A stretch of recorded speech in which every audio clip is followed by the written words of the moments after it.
All right. Hi, everyone, and welcome to Webinar Wednesday. I'm your host, Jessica King, and I just wanted to thank you quickly for joining us today. Swimsuit season is upon us, and the warm weather is here. Summer is just around the corner. Today, we'll have one of our internal medicine physicians, Dr. Richard Harris, go over some safe and effective ways on how to get fit for summer and year-round. Here's a little more info on today's speaker. Dr. Harris's clinical interests include exercise physiology, nutrition, pharmacology, and this is a big word, pharmacogenomics. Did I butcher that word? No, you got it right. Pharmacogenomics. Yeah. Okay, and he joined Kelsey-Seybold in August of 2016, which means that this August will be your 1-year anniversary with Kelsey, so congrats on that. And he practices at the Katy location. Don't forget, we'll be taking any questions you have at the end of the webinar. If a question happens to pop up, just type it into your box and we'll do our best to address it after Dr. Harris's presentation. And now I'll hand it over to you, Dr. Harris. Good afternoon, everyone. I hope everyone's doing well today. So today we're just going to talk about just some general tips about how to get fit. Okay. One of the main things out there is consistency. You know, you've heard all the statistics online about how long it takes to form a habit. Some people say 10,000 hours. Some people say, 2 weeks, whatever. The main thing is just getting into that habit. And then it's eating right. Well, what does eating right mean? We'll kind of get into that today, okay? Exercise regularly. You know, the government recommends at least 150 minutes of exercise a week. And the reason behind that is there's consistent data showing that the rates of complications such as diabetes, obesity, heart disease, strokes, all of those things go down if you get at least 150 minutes of exercise a week. And then make it a lifestyle. You know, dieting doesn't work. Fads don't work. These changes have to be consistent and done over time to impart that being an actual lifestyle change. And that's where you actually see the most consistent growth. Okay, so here we go. Again, consistency. And that's the key to making a healthy lifestyle change. You know, avoid the quick fix, what we call traps. And those are traps because people tend to rebound with those quick fixes. So say you get on some fad diet, you lose some weight over a couple months, then you get off of it, then you rebound back to where you were. And so therefore, that's why we want to do a consistent diet that's maintainable. And then things that are way drastic, like juice cleanses, taking carbs completely out of your diet, those things are not sustainable for a long time. Okay, and so therefore you won't see the consistent, slow, steady pace that we recommend. Okay, so again, as we talked about, if you focus on slow and steady lifestyle changes, you're better at sustaining them. And there's actually been shown those things in clinical studies that's true. So what should you do as far as general eating tips? Make small kind of consistent changes and do things stepwise over time. One of the things that's actually been shown to help people is eating a better breakfast. And eating a high protein breakfast has actually been shown to improve satiety, your feeling of being full, and to actually improve weight loss and body composition, okay? So if you're not actively working out, what's a good place to start? Just taking a 10-minute walk when you get home. I know it's Texas, I know it's hot, but you got to do the things you got to do in order to get a healthier you. So just start with a 10-minute walk around your neighborhood. Then as you get better with that, think you can progress. Then do a 20-minute walk, then a 30-minute walk. And then you can, once you get good at that, you can develop other techniques that we really like interval training, where you're varying your intensity. So interval training is like doing 30 seconds of intense training followed by a minute rest. So that would be something like cycling really hard for 30 seconds, then going low pace for a minute, okay?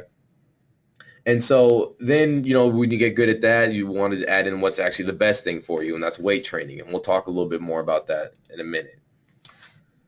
So again, as we've discussed before, temporary diets give temporary results, right? These need to be lifestyle changes and things that you do consistently over time, okay? So what you don't want to do is starve yourself, and that's drastic calorie reduction, because when you do that, you actually spike up a hormone called cortisol, and cortisol is your fight or flight hormone. Now, cortisol is great if you're running from a bear, but it's bad if you're kind of sitting there doing nothing, okay? So what happens when you starve yourself is your body goes into storage mode when you do eat.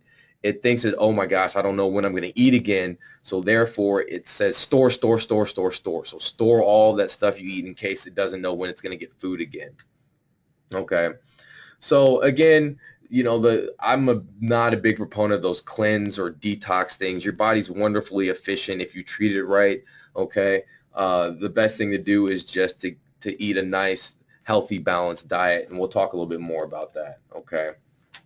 So what you want to do is, try and true. Grandma used to say, you need to get 3 square meals a day, and that's true. You want to get a nice breakfast, lunch, and dinner. Your bigger meal should be that breakfast and lunch. And why that is your body is more sensitive to carbohydrates and the nutrients you take in the morning and afternoon. So you want to eat the lion's share of your carbs in the morning and afternoon, okay? And in between those, you want to snack on something. So good snacks, fruits, vegetables, nuts, things that are a little bit more calorically dense, but also are nutritious for you. Okay, so you've heard the old saying, your eyes are bigger than your stomach, and that's mainly because your stomach takes longer time to know or your brain takes a longer time to know it's full before your stomach does. Your stomach will start expanding, receptors will be activated, be like, hey, well, no, no, no, but your brain's like, hey, I still want more. So if you eat slowly, it allows the two to get in tune, okay? And again, as I discussed earlier, you want to front load your calories as much as you can. Again, that big breakfast, at least 40 grams of protein at breakfast, has been shown to be beneficial, okay? Again, as we discussed with our enemy there, cortisol, you do not want to skip meals, because if you skip meals, then it tells your body to store instead of burning, okay? You also tend to overeat when you skip meals. And if you overeat, you get into another problem, which is spiking up insulin levels. Insulin can be your best friend or your worst enemy, okay? So when you eat a large meal, especially a large meal with a lot of carbohydrates, and especially if they're simple carbohydrates, you spike up insulin levels. Well, insulin is completely anabolic. What that means is it causes you to store more fat. It causes you also to build muscle, but you'll store more fat as well. And so therefore, you don't want to spike those insulin levels up too high. You want to keep them kind of nice and even, so you don't get that stimulus to store fat, okay? So there's a lot of evidence on the kind of tropic effects of eating, meaning that when you eat, you feel good, okay? It's meant to feel good because it's meant for when we were hunters and gatherers to get you to out and find food, okay? So sometimes if your brain connects eating with other activities such as watching TV, then you'll associate the two together. So that's why you might feel a little hungry when you're just sitting there watching TV. So, if that's what you do, if you're watching TV, you're reading a book or something like that, just disconnect from all that, turn that off, and then eat your food so you're not making those associations, okay? And then, as Mom used to say, you got to get your fruits and vegetables. They're very healthy for you, okay? So the more diversity on the plate, the better. Okay, so now let's talk about kind of what you need to be eating and what's the good kind of healthy foods. And of course, fruits and vegetables, can't go wrong there. We'll talk about what are good fats, and we'll talk about what are good carbohydrates as well, okay? So veggies, got to eat your veggies, okay? There's a lot of health benefits in eating vegetables. They're high in fiber. High fiber diets have been shown to improve insulin sensitivity. Insulin sensitivity is the theory that when you eat something, it goes towards your muscles and not towards fat. So you're more likely to burn what you eat as opposed to store it. So, and then fiber has also been shown to improve satiety, again, feeling full, and has been shown to lower blood sugars. And the number one source of fiber you get out there is your fruits and veggies, okay? They're also high in natural antioxidants, natural vitamins, okay? These are things that have been shown and proven to fight things like cancer, to fight obesity, to improve insulin sensitivity, lower blood sugars, okay? So fruits and vegetables, very beneficial. Now, what kind you want to get? You want to get as close to organic as possible, okay?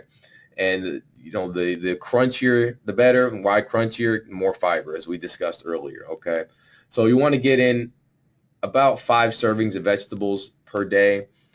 You want it to try to get your vegetables in more at the lunchtime and dinner, because as we said before, you're trying to front load your carbohydrates. Okay, so as you switch over to more of the vegetables in the evening, you'll get more fiber, you'll feel more full, and therefore you'll reach for less of the carbs and snacks. Okay, fruits, the other part. Again, fruits are very beneficial for you. They're also high in antioxidants. They're also high in fiber, also high in other nutritious elements. Okay, so fresh fruits and whole fruits are preferable. You want to avoid the canned stuff as much as possible. There tends to be a lot of sodium and preservatives in canned goods. Frozen fruit is okay. It's actually what I eat is frozen fruit. I just dropped it in my yogurt, smoothies. You're good to go. Okay. You should avoid fruit-like non-foods, meaning those fruit snacks or fruit juices that often don't actually have any fruit in them. Okay, so when you're eating your fruits, don't add a bunch of sugar into, let's say you're throwing fruit in your yogurt or you're making a smoothie. Fruits naturally have sugar in them. That's why they taste sweet. The reason that we say eat your fruits and vegetables is because those sugar is also getting fiber in with them. Okay, so that actually helps regulate your absorption of the sugar so it doesn't hit your system immediately, and as I discussed before, spike up your insulin levels. So you want to recommend it, or it's recommended you get 4 servings of fruit per day. Okay, fats. So there's a lot of literature and a lot of information coming out about fats. It used to be that, oh, saturated fats are all bad, all saturated fats are evil. That's not necessarily true. It used to be that all mono and poly unsaturated fats are good for you. And let me back up there. Saturated fats are what we think of as animal fat. It's the stuff that's solid at room temperature. And then mono and poly unsaturated fats are the stuff that are liquid at room temperature. Okay, so again, not all fats are bad. Some saturated fats are actually good for you, or it can help with weight loss. It's been known and used by bodybuilders for years that medium chain triglycerides are actually good for you. They preferentially get taken up by your muscles and burned as fat. That's why you can use a little bit of organic coconut oil, not a lot, maybe a tablespoon, with your eggs or with coffee, but not more than that per day. Again, another good fat, olive oil. Very good fat there. Been shown to have some heart benefit. Omega-3s, extremely, extremely, extremely, extremely important. I cannot emphasize enough the importance of omega-3s. The reason for that is our diets are horribly misbalanced between omega-3 and omega-6 fats. Now, omega-6 fats tend to be more pro-inflammation. Okay, these are the fats that are linked to heart disease and diabetes and elevated cholesterol and obesity. The ratio in a typical American diet is about 20-1 omega-6 to omega-3. Nature intended us to be more around 1-1 to 2-1. So getting in those omega-3s are very important. Some foods that are high in omega-3s are flaxseed, salmon, avocados, macadamia nuts. Okay, so those good fat sources are good things in omega-3s. And additionally, you can supplement some omega-3 as well. There's a lot of good evidence between 1 gram to 2 gram of omega-3s per day can help with insulin sensitivity, cholesterol, and weight loss. Okay, so we briefly discussed these some of the good fats here. Again, nuts, almonds, macadamia nuts, walnuts. If you're going to buy nuts out there, get the raw kind.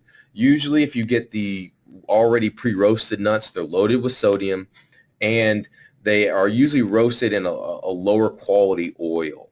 Now the problem with that is these lower quality oils might be high in what we just discussed before, are bad fat, the omega-6 fatty acids. Okay, so what I do is I just roast them myself. I get the raw nuts. I usually get almonds or macadamia nuts. It depends on how I want to make them. Sometimes I'll put a pinch of salt in there with a little bit of olive oil. Sometimes if I want to make them sweet, I'll use some cinnamon and a little bit of brown sugar, Put them in the oven at 350 for 15 to 20 minutes, and you've got your own roasted nuts. They taste delicious. Okay. Now, as I discussed briefly, fish fats, salmon, tuna, redfish, kind of your leaner, those are the tuna and the redfish are kind of your leaner fish. The salmon's kind of your fattier fish. Getting 1 or 2 doses of that per week is beneficial, okay? All right, what to avoid in fats.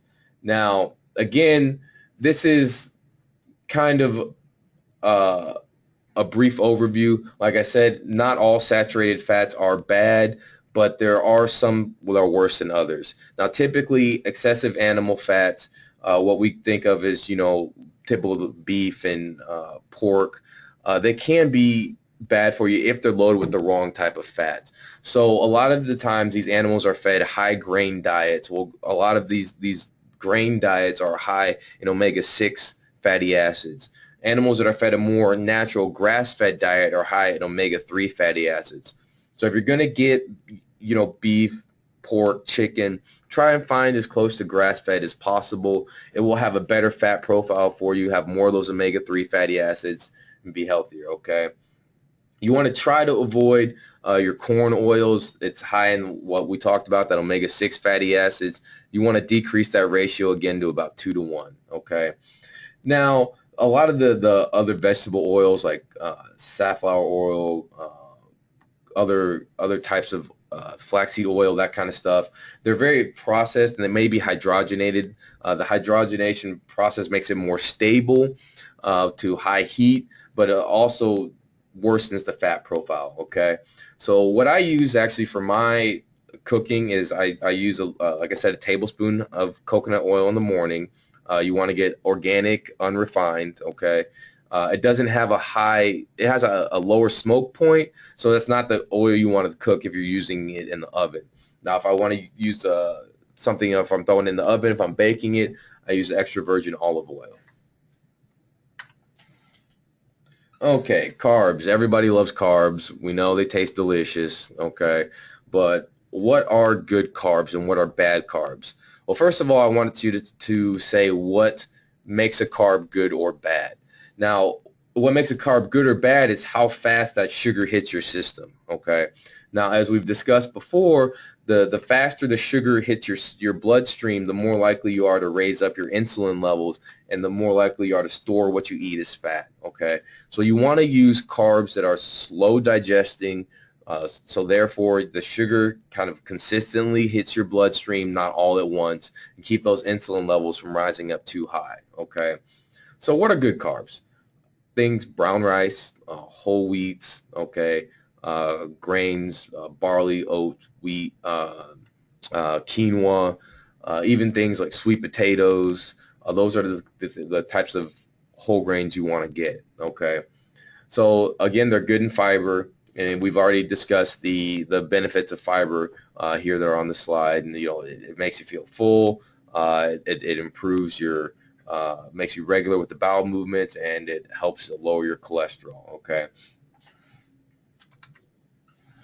So exercise. Exercise is my favorite thing to do. I'm an avid gym goer. I hit the gym 6 days, 7 days a week, okay? Now, there's a lot of good evidence on exercise. As I mentioned earlier, it's recommended you get that 150 minutes of exercise per week. There's a lot of good data showing that will improve outcomes as far as preventing some of the things like obesity and diabetes, okay?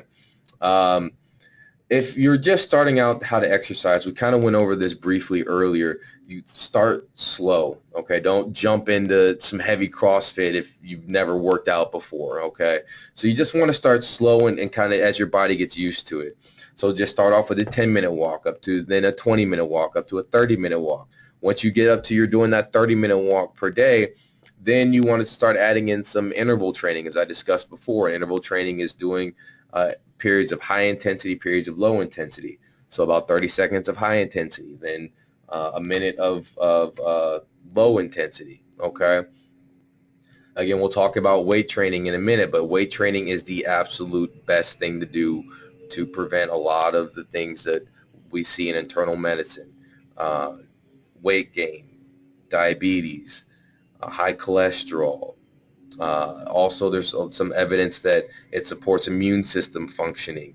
You feel better when you work out. It decreases anxiety, decreases depression scores on very high rated uh, models that we use to diagnose depression and anxiety. Okay, there's also some evidence that that it can help prevent cancer as well.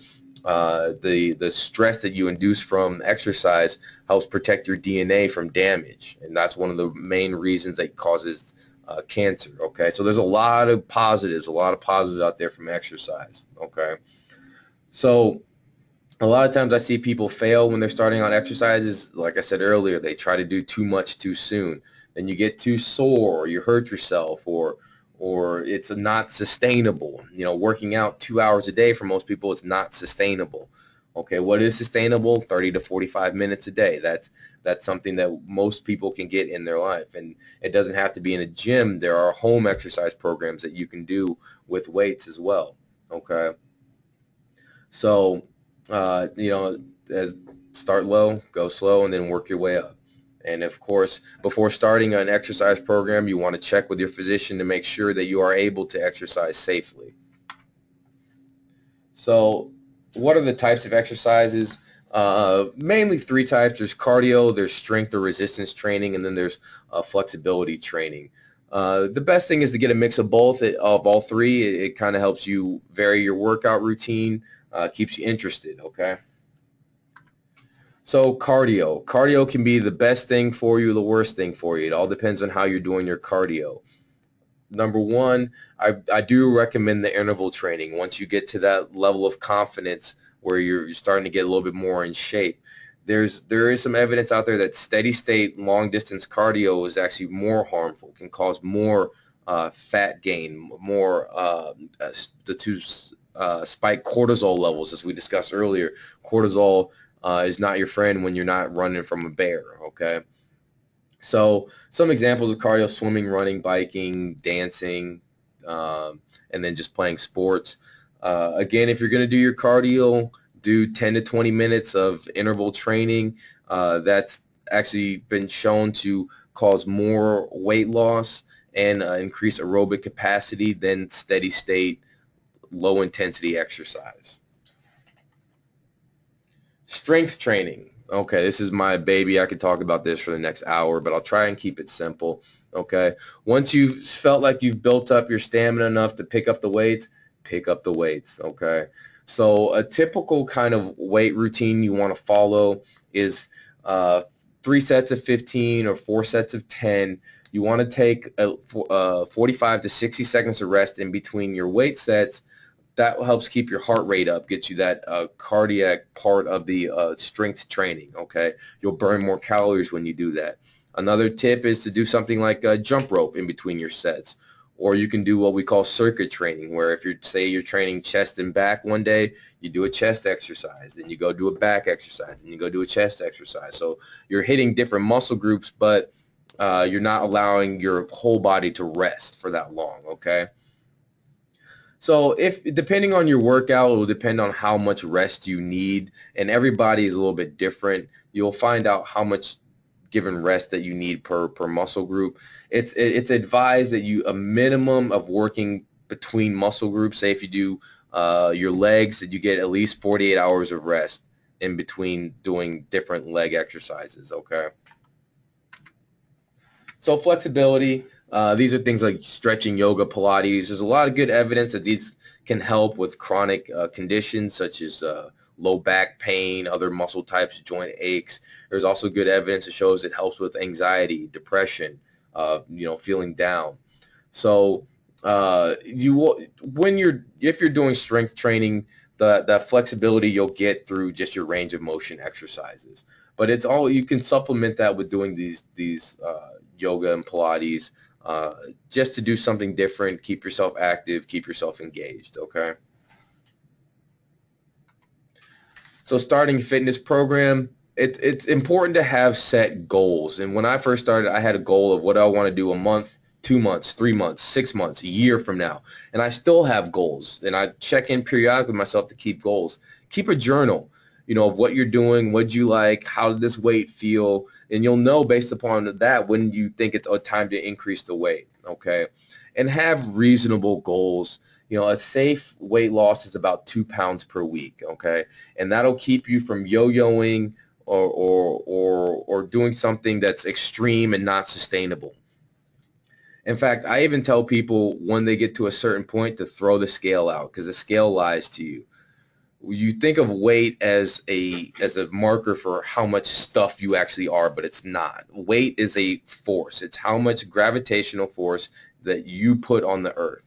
We use it as a marker for mass. Mass is how much stuff you actually are, but they're not actually the same.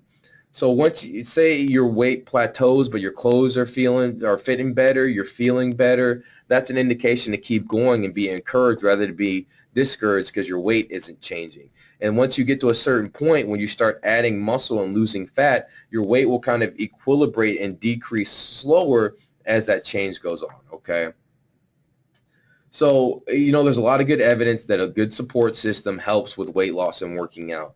That is one of the actual benefits of CrossFit, is that it's been shown that people who actually pay for something and people who do something in a support system do better. Now, there's other fitness apps like My Fitness Pal and the other social apps where you can upload your workouts and talk with other people going through the same thing that actually will help you, okay?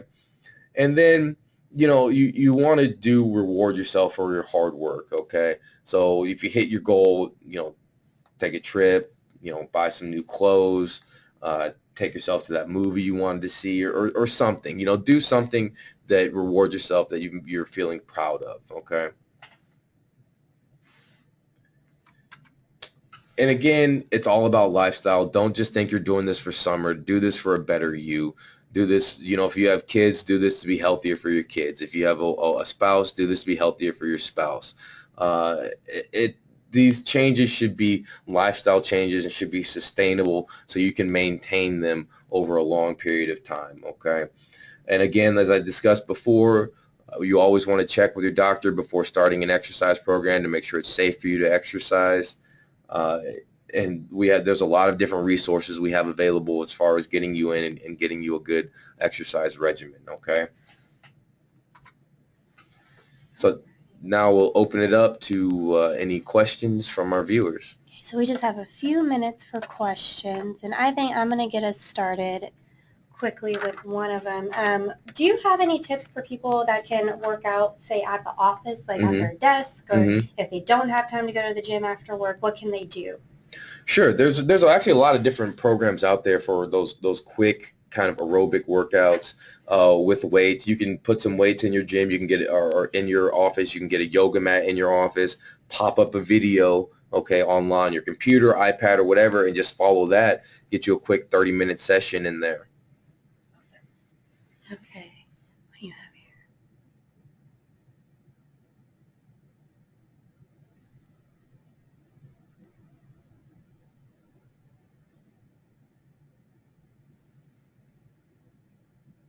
Okay,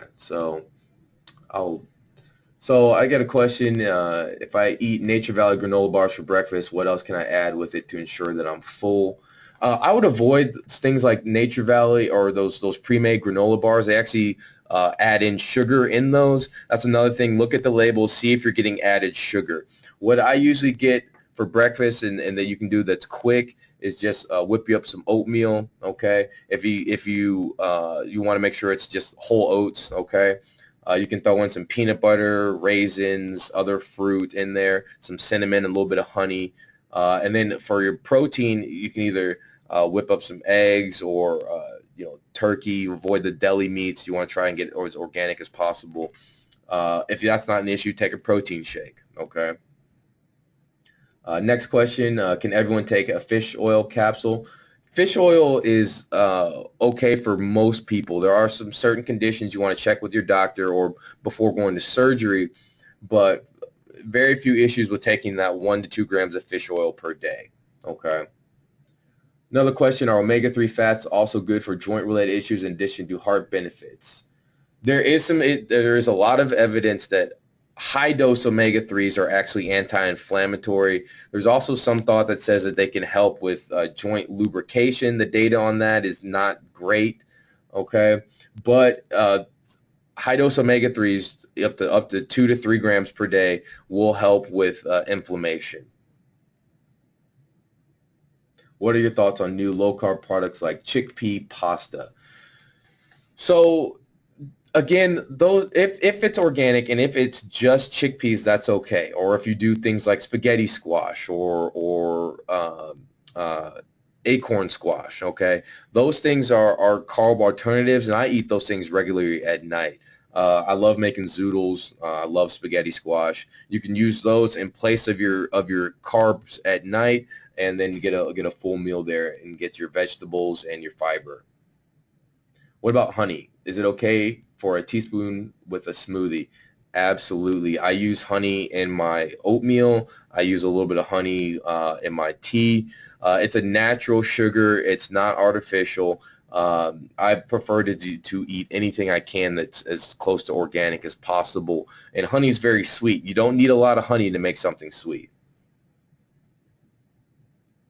Will you lose muscle that you have gained if you take a 2-week break from the weights? So there is evidence showing that within 72 hours of stopping weight training, your muscles start to atrophy. Now that may sound like a bummer, but the good news is I'm sure most of you have heard of muscle memory. Now you have little satellite cells that sit there and supply good nutrients to your muscles, and those guys kind of hang out for a long time. So if you take a break, it is easier to get back to where you were before, but my recommendation is just not to take a break. Okay. So I was talking about oils. Currently we have coconut oil or extra virgin olive oil. But what do you think about tea oils and avocado oils? So actually I'm not too familiar with tea oils. Avocados are actually a good source of oil, but I prefer to just eat those. If I'm using cooking oil, I just usually stay with the coconut oil and the extra virgin olive oil. Again, organic, unrefined coconut oil. Okay. Okay, I've been on a low-carb, low-glycemic diet for a long time now, and exercising off and on for a long time, but I've not seen a change in my weight. Any suggestions to help lose? All my weight is mostly in my gut area. So abdominal fat can be stubborn, okay? But there's the main issue with people thinking that they're having a good diet is twofold. Number one, calories. How many calories are you actually getting in? So there are ways to calculate your calories online and see how much your body needs. Those estimates are usually accurate within 15%, so you may need to adjust that. But keep a calorie journal for a week and see how much you're getting in. You'd be surprised that I've had numerous times where people were eating 3,000 calories a day when they thought they were eating half of that, and they thought they were eating healthy foods, okay? And then, again, you have to get on that consistent exercise regimen, and it's what type of exercise are you doing, okay? If you're doing interval training, as I discussed, with some resistance training per week, you will lose weight, guaranteed. You still have some time? Yeah, you can answer a couple more. Okay. All right. Is there a different routine for pregnant people? Overall, no, if your pregnancy is without complications. Again, you want to check with your OB to make sure you're safe to exercise.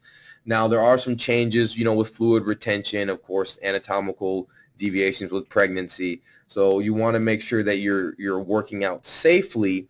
But I see, pregnant women in the gym all the time getting their routine workouts in. So you do what you can do what you feel you can do safely, again, and always check with your OB before you start an exercise regimen when you're pregnant. We have time for one more question. One more question? Mm-hmm. Okay. Let's see. Okay. So stevia as a sweetener, I know stevia comes from plants. It's the jury, in my opinion, is still out on stevia because it's the new kid on the block. For me, I avoid all kinds of fake sugars, okay, or non-absorbable sugars, because number one, for stevia, I just don't think there's enough evidence out there. I think it's going to take some time before we've used it for years and years and years to figure out what the long-term effects are. Number two, the sugars that aren't absorbed stay in your gut, and that does, just because your body's not absorbing them doesn't mean your gut bacteria not absorbing them. And they can change those into different things that may or may not be harmful for the gut. Okay, so that's why for my sweeteners, I just recommend using a little bit of brown sugar or just using something natural like honey. Awesome. Okay, well, we are a little over on time, so I'm going to have to cut us off. Sorry.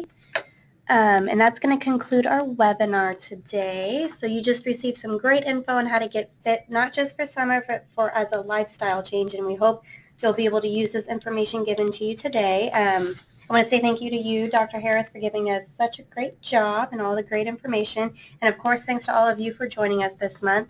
Be sure to join us for our next webinar next month on June the 7th. Ladies, make your health a priority, where we will be talking about which stages of life a woman should be visiting her OBGYN as the changes occur in your life with our OBGYN, Kathy Sander.